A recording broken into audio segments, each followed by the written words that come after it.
बिस्मिल्लाहिर्रहमानिर्रहीम। अल्फाज की दुनिया के दोस्तों, अस्सलाम वालेकुम। दोस्त हो या परिंदा, दोनों को आज़ाद छोड़ दो। लौट आया तो तुम्हारा, ना लौट के आया तो तुम्हारा कभी था ही नहीं। 3 नेकियां जिनको करने से क़यामत के दिन अर्श का साया नसीब होगा। टूटे हुए रिश्तों को जोड़ना, दिल ना चाहते हुए भी माफ़ करना, किसी के गुनाह का पर्दा रखना। वो खिड़की बंद कर दें जो आपको तकलीफ़ देती है, चाहे इस पार का मंजर कितना ही हंसी क्यों ना हो। हम बुरे थे, बुरे हैं और बुरे ही रहेंगे।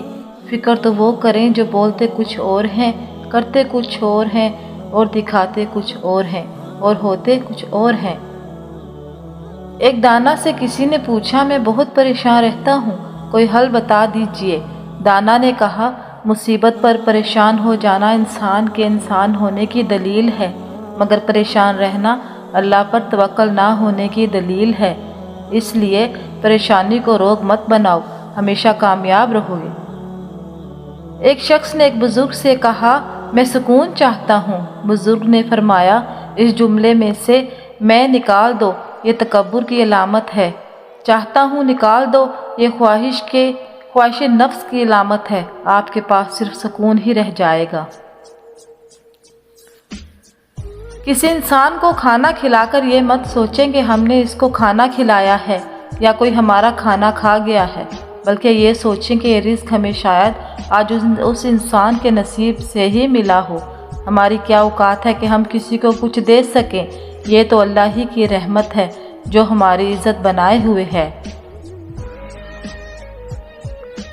शॉपिंग के लिए 2000 भी कम और आजमाइश के वक्त 2000 पर भी गुजारा।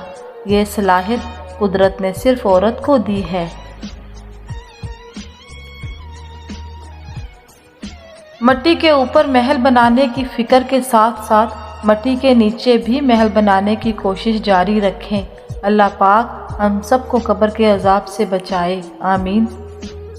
किसी बेकसूर इंसान को जलील करते हुए आप इसकी औकात याद नहीं दिला रहे होते, बल्कि अपनी औकात दिखा रहे होते हैं।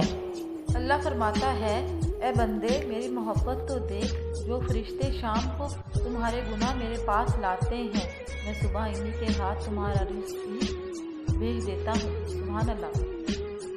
दुनिया में सबसे गलीज़ और सबसे भयानक आवाज़ उस औलाद की है जो बदलिहाजी से और चीख कर अपने वालिदैन से बात करती है। वो जिसके कपड़े ईद के दिन जन्नत से आए थे, इस दुनिया ने उसे कफन तक ना दिया, तो तुम दुनिया से कौन सी उम्मीदें वाबस्ता किए बैठे हो। शुक्रिया।